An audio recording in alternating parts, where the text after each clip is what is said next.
دوسرا یہ ہے کہ ایک مفتی ہیں سعودی کے، انہوں نے کہا ہے کہ عورتیں جب گولڈ پہنتی ہیں سونا، جو سونا پہنتی ہے اس کے لیے زکوٰۃ نہیں ہے بول کے، اس کے بارے میں تھوڑا ایک بتائیے شیخ، اگر ایک بار بھی پہنا ہو اس کے لیے زکوٰۃ نہیں ہے بول کے۔ پہلا سوال جو آپ نے کیا کہ کوئی اگر کسی باہر گلف کنٹری میں نوکری کرتا ہے تو کیا اس کو اپنی بھلائی کے لیے، بچوں کی بھلائی کے لیے، دین کے لیے اپنے ملک آ جانا چاہیے یا وہیں جیسے تیسے زندگی گزارنا چاہیے؟ دیکھیے، ہماری جو شریعت ہے وہ مصالح اور مفاسد کی رعایت کرنے والی شریعت ہے۔ ہماری شریعت نے معایر اور اولویات طے کر دیے ہیں کہ آپ کون سے اولویات کو سامنے رکھ کر کے فیصلے لیں اور ڈیسیجن لیں۔ اب اگر کوئی انسان کو لگتا ہے کہ وہاں باہر رہنے میں، پیسہ کمانے میں میرے بچوں کی، میری دنیا اور آخرت کی بھلائی ہے، تو ظاہر ہے اس کو وہی کرنا چاہیے۔ لیکن اگر اس کو لگتا ہے کہ وہاں رہنے سے بھلائی نہیں ہے، ہمارے بچے خراب ہو جائیں گے، ان کی تربیت نہیں ہو پائے گی، ان کی تعلیم نہیں ہو پائے گی، بلکہ تھوڑا کم پر گزارا کر کے ہمیں انڈیا ہی میں رہنے میں ہماری بھلائی ہے، تو ان تمام باتوں کو رہ کر کے وہ فیصلہ لے گا۔ شریعت نے ہمیں دو ٹوک ایسا نہیں بتایا ہے کہ نہیں تم سعودیہ میں نوکری کرو یا انڈیا میں کرو۔ جہاں آپ کے دنیا اور آخرت کی بھلائی ہے، آپ کے بچوں، بیوی اور بچوں کی بھلائی ہے، آپ وہاں پر رہ کر کے کام کرو۔ تو شریعت ہمیں اور آپ کو اس بات کا پابند نہیں بناتی ہے کہ نوکری آپ کو کہاں کرنا ہے۔ نوکری آپ کو وہاں کرنا ہے جہاں کرنے میں آپ کی، آپ کے بیوی بچوں کی دنیا اور آخرت کی بھلائی ہو۔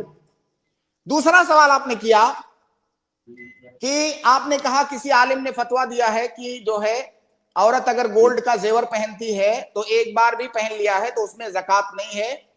یہ فتویٰ جس نے بھی دیا ہے یہ غلط فتویٰ ہے اور یہ مسئلہ اختلافی ہے، اس میں کوئی شبہ نہیں ہے۔ ہم ان تمام اختلافات میں یہاں نہیں جا پائیں گے، اس کے لیے کم سے کم آدھا گھنٹہ چاہیے۔ تو میں آپ کو مختصر بتاتا ہوں کہ جب کسی مسئلے میں علماء کے درمیان اختلاف ہوتا ہے تو ایسی صورت میں ایک مسلمان کا، ایک متبع کتاب و سنت کا طریقہ یہ ہوتا ہے کہ وہ دیکھے کہ کس قول کی دلیل راجح ہے، کس قول کی دلیل ٹھوس ہے، اور اس پر وہ عمل کرے۔ اس مسئلے میں اختلاف ہے۔ جمہور اہل علم جو ہیں، مالکیہ، شافعیہ، حنابلہ، ان کی رائے یہ ہے کہ سونے چاندی کے زیورات جو پہننے کے لیے ہوتے ہیں ان میں زکوٰۃ نہیں ہے، زکوٰۃ واجب نہیں ہے۔ احناف کا قول یہ ہے، حنفی مذہب کا قول یہ ہے کہ اس میں زکوٰۃ واجب ہے، اور حنفی مذہب کا قول ہی راجح ہے، یہی صحیح ہے۔ اور اس لیے صحیح نہیں ہے کہ یہ احناف نے کہا ہے، صحیح اس لیے ہے کہ ان کے پاس دلیل ہے۔ جمہور کے پاس دلیل جو ہے وہ ادلہ صحیح نہیں ہے، یا تو ضعیف ہے یا ان ادلہ سے استدلال غلط ہے۔ میں آپ کو صرف 2-3 دلیلیں بتاؤں گا، پوری تفصیل یہاں پر نہیں کر سکتے۔ جی ایک عورت اللہ کے نبی صلی اللہ علیہ وسلم کے پاس آئی اپنی بچی کے ساتھ میں، اس بچی کے ہاتھ میں سونے کا ایک کڑا تھا۔ جی شیخ آواز آ رہی ہے؟ ہاں اب آ رہی ہے شیخ۔ ہاں، اللہ کے نبی صلی اللہ علیہ وسلم نے اس عورت سے پوچھا کہ کیا اپنی بچی کے اس زیور میں زکوٰۃ دیتی ہو؟ عورت نے کہا کہ نہیں دیتی ہوں۔ نبی صلی اللہ علیہ وسلم نے کہا کہ ایسرک ان یصورک اللہ بہما سوارین من نار، کیا تمہیں اس بات پہ خوشی ہوگی کہ یہ جو زکوٰۃ نہیں دیتی ہو، اس کڑے کے بدلے میں اللہ تعالیٰ آگ کا، جہنم کا کڑا تمہیں پہنائے؟ اس عورت نے فوراً وہ کڑا نکال کے اللہ کے نبی صلی اللہ علیہ وسلم کے سامنے ڈال دیا کہ اللہ کے راہ میں صدقہ ہے۔ اب اس سے واضح اور صریح دلیل کیا ہو سکتی ہے کہ پہننے والے زیورات میں زکوٰۃ واجب ہے۔ اسی طرح سے عائشہ، اما عائشہ رضی اللہ تعالیٰ عنہا کا واقعہ ہے، وہ کہتی ہے کہ نبی صلی اللہ علیہ وسلم میرے پاس آئے، میں نے جو ہے چاندی کے موٹے موٹے کڑے پہنے ہوئے تھے، اللہ نبی صلی اللہ علیہ وسلم نے پوچھا کہ یہ کیا ہے، تو میں نے کہا کہ میں نے اسے بنوایا ہے تاکہ پہنوں، وہ زینت اختیار کروں آپ کے لیے۔ تو نبی صلی اللہ علیہ وسلم نے پوچھا کہ کیا اس کی زکوٰۃ دیتی ہو؟ انہوں نے کہا نہیں دیتی ہوں، او ماشاء اللہ، اس طرح حدیث کے الفاظ ہیں، لا او ماشاء اللہ۔ تو اللہ کے نبی صلی اللہ علیہ وسلم نے کہا ہی حسبک من النار، کہ یہ تمہیں جہنم میں لے جانے کے لیے کافی ہے یہ بات۔ اگر اس کا مطلب کوئی اگر زکوٰۃ نہ دے، زیورات کی زکوٰۃ، جو زیورات پہننے والے زیورات ہیں، تو یہ جہنم میں لے جانے کے لیے کافی ہیں۔ اسی طرح سے ام سلمہ رضی اللہ تعالیٰ عنہا کا بھی واقعہ ہے، جن سے اللہ کے نبی صلی اللہ علیہ وسلم نے کہا کہ اگر یہ جو زیورات ہیں اگر یہ نصاب کو پہنچ جائے اور ان کی زکوٰۃ دے دی جائے تب تو یہ کنز نہیں ہے،